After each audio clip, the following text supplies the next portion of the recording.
sesuai di video. Pertama-tama kita instalasi dan footstepan VirtualBox terlebih dahulu. Oke, di sini kita akan menamakan VM name kita Ubuntu Server. Terus memilih tempat menaruh file ke dalam folder. Dan kita lihat di penyesuaian di video ya guys. Terus kita di sini memilih ISO image ya. Nah, kita di sini memilih ISO Ubuntu Server. Nah, karena kita sudah memulai ISO image ke sini, untuk bagian OS distribution dan OS versionnya sudah otomatis keisi ya guys. Kita masuk ke settingan CPU, di sini keyboardnya masuk ke 2 core. Terus lanjut ke settingan disk size-nya kita ubah ke 23. Oke, langsung kita klik finish di sini. Nah, di sini Ubuntu Server kita sudah terinstall. Oke, kita lanjut masuk ke setting. Kita lihat tadi hasil setting kita.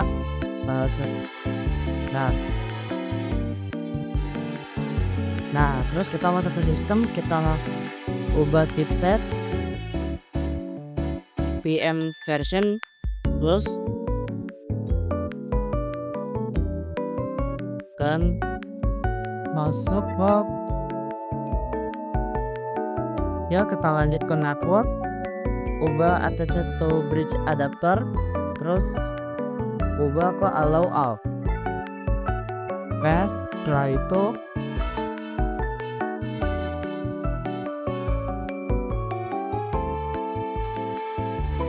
Kita masuk ke install system operasi Ubuntu Server. Oke, untuk install sistemnya pertama kita harus running Ubuntu Server terlebih dahulu ya. Ini kita coba running, kita pilih try booker, kita running di sini. Kita pilih bahasanya bahasa English, English.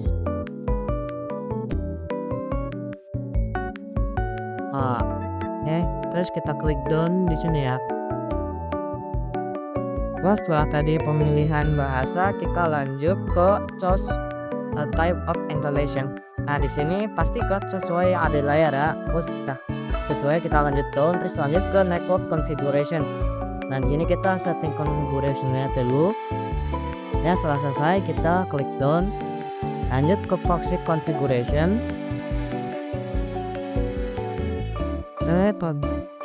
Approach configuration udah, lanjut kita jalankan testingnya. Oke, di sini kita masuk ke base storage configuration. Lepas sesuai yang ada di video ya guys. Ya, setelah selesai kita klik done. Nah, terus di sini metode storage configuration ya. Semua data tekan situ. Kalau sudah lanjut ke desktop down, langsung ke profile configuration. Di sini kita masuk isi profile, isi nama, server nama capture, terus bila username yang akan dipakai, jadi password dan configuration maksudnya. Oke, di SSL configuration di sini kita akan menginstal open SSL servernya, terus memasukkan import SSL key.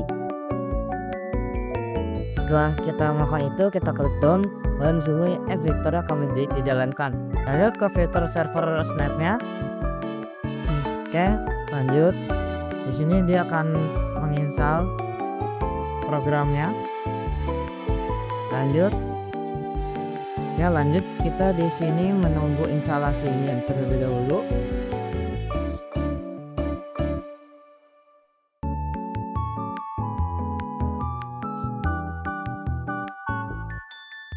Oke, di sini setelah kita masuk ke Ubuntu Server, sini kita login sesuai tadi yang kita isi di profile. Masukkan password, lanjut. Setelah tadi kita instalasi sistem Ubuntu Server,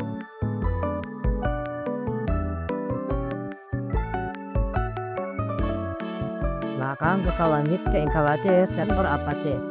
Kedua apa sentral KPT2. Ya, di sini kita menjalankan program install apt2.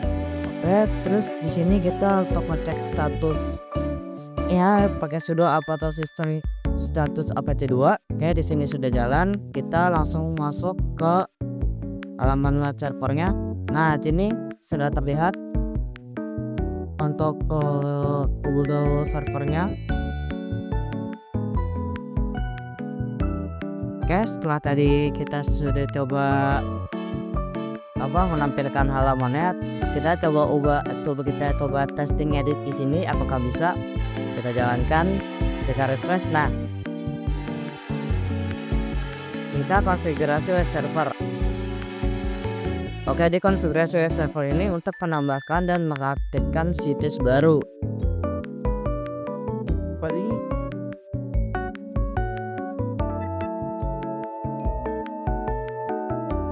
Oke, kita ingin tunggu terlebih dahulu.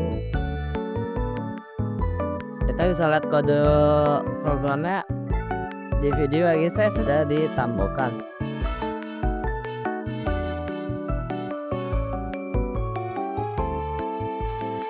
Oke, setelah selesai dijalankan kode, lanjut kita membuat host baru di sini.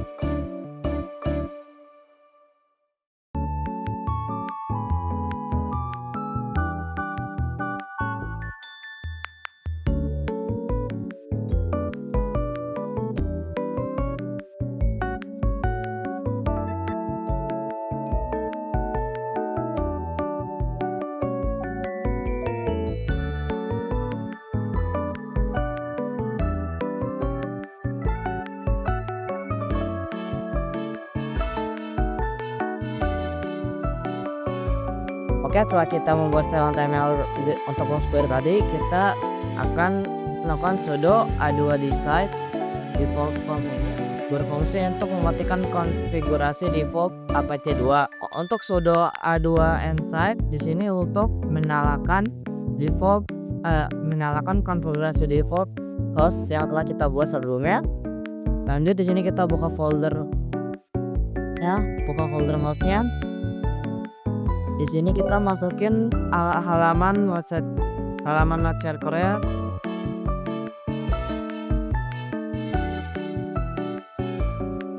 Baik, di sini untuk tahapan selanjutnya, tahapan yang kelima yaitu menginstal PHP dan MariaDB MySQL dan buat PHP bisa berkomunikasi dengan basis data. Implementasi backend didukung oleh PHP dan MariaDB. Kami melakukan instalasi paket PHP MariaDB server. Keamanan database ditingkatkan dengan menjalankan MySQL_secure_installation. Di sini kita menginputkan sudo apt install PHP MariaDB server. Lalu selanjutnya memerintahkan sudo MariaDB secure installation. Lalu menginput sudo systemctl status MariaDB. Lalu kita inputkan lagi sudo MariaDB uroot p.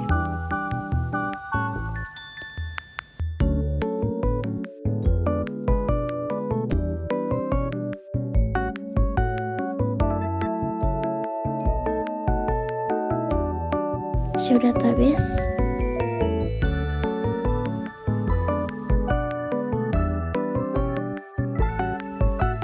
Input PHP v.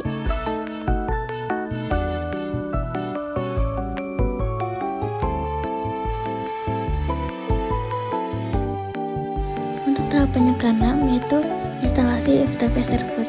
Layanan FTP dibangun menggunakan VSFTPD untuk memfasilitasi transfer file antara komputer host dan server. Install VSFTPD dan setelah terinstall dan cek status dengan systemctl. Install VSFTPD bisa kita ketik melalui perintah sudo apt install VSFTPD. Lalu untuk cek statusnya bisa kita ketik sudo systemctl status VSFTPD. Jika status disable dan inaktif, kita bisa ketik sudo systemctl enable no VSFTPD.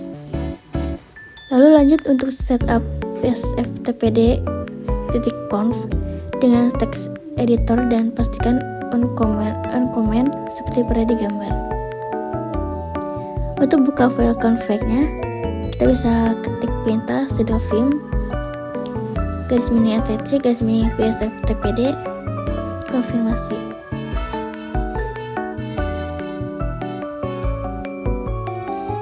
Catatan, pastikan write_enable diset ke yes agar bisa melakukan write dari host ke server. Lalu restart service vsftpd dengan sistem ctl dengan mengetik perintah sudo sistem ctl restart vsftpd.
Pengujian di sini dilakukan menggunakan FTP client CyberDuck dari Windows.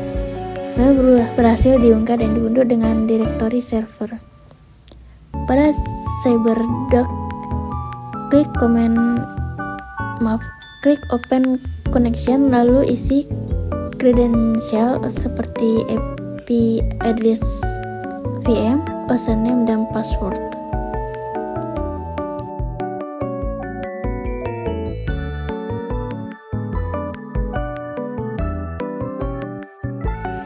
Dan coba lakukan upload file dengan klik upload. Jika berhasil, maka file akan tersimpan di server.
Baik, untuk tahapan yang ketujuh, yaitu mengkonfigurasi firewall.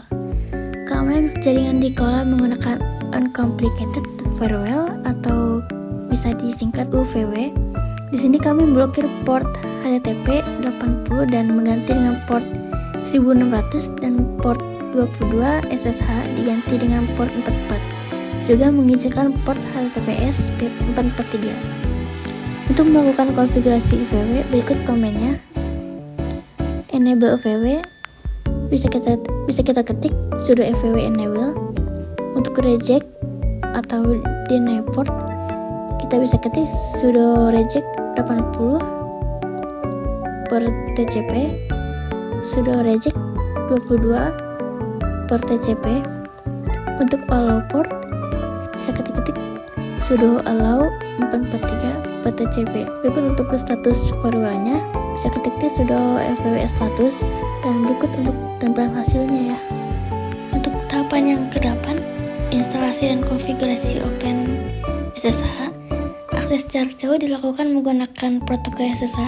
Hal ini memungkinkan administrasi server dilakukan dari terminal komputer host Windows menggunakan PUTDA atau command. Pertama, install OpenSSH server terlebih dahulu dan memasukkan perintah sudo apt install OpenSSH server. Lalu enable service OpenSSH dengan sistem CTL dengan mengetik perintah sudo systemctl enable now SSHD. Karena port 22 diblokir sebelumnya menggunakan UVW, kita harus mengatur agar bisa SSH server bisa mendengarkan dari port 44. Silakan konfigurasi di file sshd _config dengan mengetik command sudo vim _atc_ssh_sshd _config. Cari line port 22 dan rubah menjadi port 44. Lalu restart service OpenSSH dan SSH socket dengan memasukkan perintah sudo systemctl daemon reload sudo systemctl restart SSH socket. Selanjutnya coba akses server FM menggunakan PuTTY atau CMD.